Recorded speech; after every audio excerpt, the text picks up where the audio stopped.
배꼽손! 안녕하세요. 말랑닥터 김영진입니다.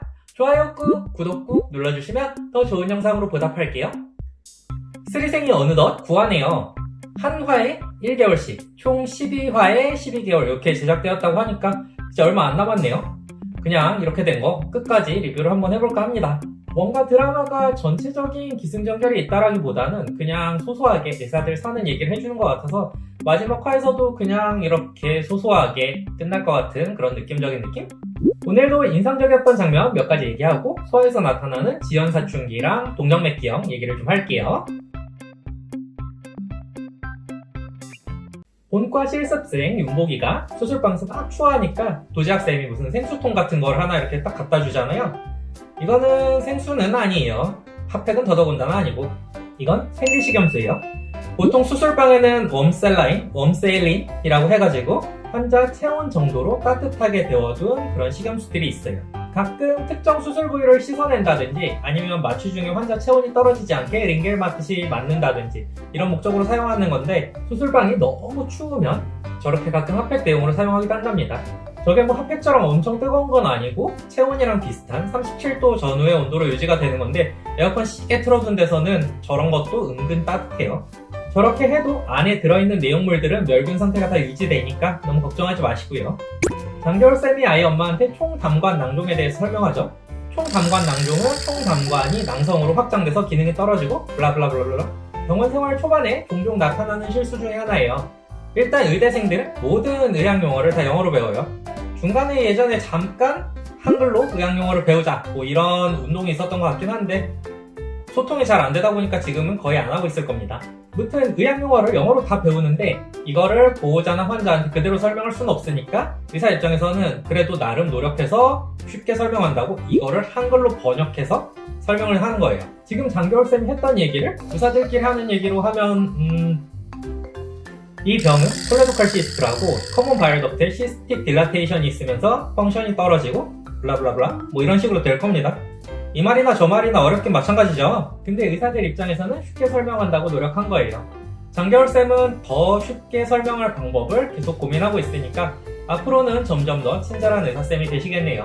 근데 재밌는 건 의학용어가 영어인데 영어에도 이런 게 있어요. 우리가 흔히 말하는 고혈압, 이거를 의학용어로 하이퍼텐션이라고 하거든요. 우리나라에서는 고혈압 이러면 무슨 말인지 대강 알아듣잖아요. 근데 그래서 미국 가가지고 You have hypertension 이러면 이런 반응 보이는 사람 많아요. 얘는 이걸 또 풀어서 얘기를 해줘야 돼요. High blood pressure 이러고 말이에요. 그러고 보면 우리나라 사람들은 평균적인 의학상식이 꽤 높은 듯. 소아외과, 난방온도 30도. 흉부외과 얘기만 나오고 소아외과 얘기는 안 나오더라고요. 기본적으로 마취를 하면 사람 체온이 조금씩 떨어져요.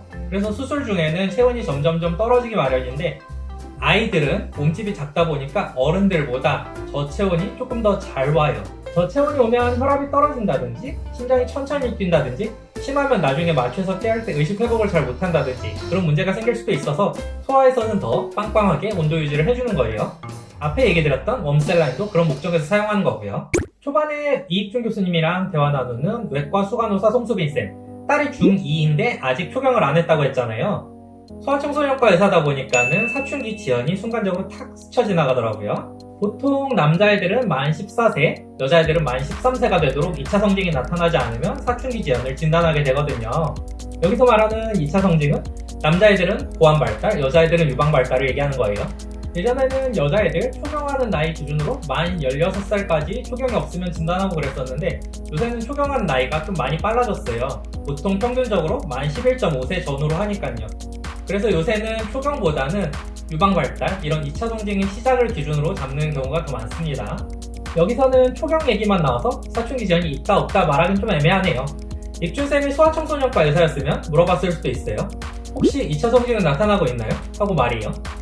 지연 사춘기는 알고 보면 엄마도 그랬다든지 이런 체질적으로 나타나는 경우도 있고 다른 외부적인 문제들 때문에 나타나는 경우도 있고 실질적으로 몸 안에 어떤 다른 문제가 있어서 나타나는 경우도 있어요. 얘는 뭐 안 먹어서 그럴 것 같긴 하지만요. 실제로 영양 부족이나 뭐 거식증 이런 것들이 지연 사춘기의 원인이 되는 경우가 있거든요. 그래도 혹시 모르니 아직 2차 성징이 나타나지 않았다면 사춘기 발현과 관련된 검사들은 좀 해보는 게 좋겠어요. 밥도 좀 잘 챙겨 먹고 사춘기 지연 때문에도 나중에 성인 최종 키를 손해보는 경우가 가끔 생기거든요. 아깝잖아요, 그럼. 동정맥기형, AVM, AV malformation. 전에 제가 모야모야병에 대해서 얘기한 영상이 있었어요. 우리가 흔히 말하는 뇌졸중, 중풍 이런 거 있잖아요. 머리 문제 때문에 의식 잃고 그러는 거. 이 뇌졸중을 크게 또 두 가지로 나눠볼 수가 있어요. 모야모야병처럼 뇌에 일시적으로 피가 가지 않아서 발생할 수 있는 허혈성 뇌졸중이라는 것과 뇌 안에 있는 혈관이 터지고 피가 나면서 발생하는 출혈성 뇌졸중이라는 게 있어요. 그리고 이 동정맥기형이라는 거는 어린애들 출혈성 뇌졸중의 흔한 원인 중 하나예요. 우리 몸에 있는 혈관에는 동맥이라는 것과 정맥이라는 것이 있어요. 동맥은 산소가 가득가득한 피, 정맥은 이산화탄소가 가득가득한 피. 얘네 둘은 원래 모세혈관을 제외하고서는 만나면 안 돼요. 근데 엄마 뱃속에 있을 때 이 모세혈관이 제대로 발달을 안 한 거죠. 모세혈관은 엄청 가느다란 혈관들인데 예를 들면 이런 거예요. 아파트 단지안에는 엄청 큰 물탱크들이 있잖아요. 그 물탱크에서 이제 큰 수도관을 통해서 아파트 동마다 물을 보내고 또 가느다란 수도관을 통해서 집집마다 적당한 수압으로 물을 쓸 수 있게 해주고. 근데 예를 들어서 집에 물탱크랑 바로 연결이 돼서 그 물탱크 수압이 집에서 그대로 나온다고 생각해 보세요. 뭐 세탁기 같은 데 연결해 놓으면 다 터지고 막 난리 나겠죠. 그런 거랑 비슷하다고 생각하시면 되겠습니다. 이 가느다란 모세혈관들이 혈압을 탁 낮춰서 동맥에서 정맥으로 피를 딱 전달을 해줘야 되는데 모세혈관이 없다 보니까 동맥 혈압이 그대로 정맥으로 넘어가는 거죠. 동맥은 정맥에 비해서 혈압이 좀 높거든요. 그러다 보니까 이 정맥이 이걸 견디지 못하고 막 고불고불고불 휘어지다가 어느 순간 갑자기 펑 터져버리는 거죠. 이 동정맥기형을 그대로 두면 대부분 10대나 20대쯤에 뇌출혈로 쓰러져가지고 응급실에 실려와요. 드라마에서는 그래도 운 좋게 아이가 살았지만 만약에 이 뇌출혈이 생겼을 때 즉각 대응하지 못하면은 잘못될 수도 있어요. 그래서 뭐 두통 때문이라든지 다른 이유들 때문에 뇌 검사를 하다가 우연히 발견하게 되더라도 바로 수술하자고 하는 병이에요. 그대로 놔둔다고 좋아지는 것도 아니고 열에 여덟은 뇌출혈이 생겨서 쓰러져서 오니까요. 오늘 제가 준비한 영상은 여기까지예요. 재밌으셨나요? 그러면 항상 건강한 육아하시고 다음에 다시 만나요. 감사합니다.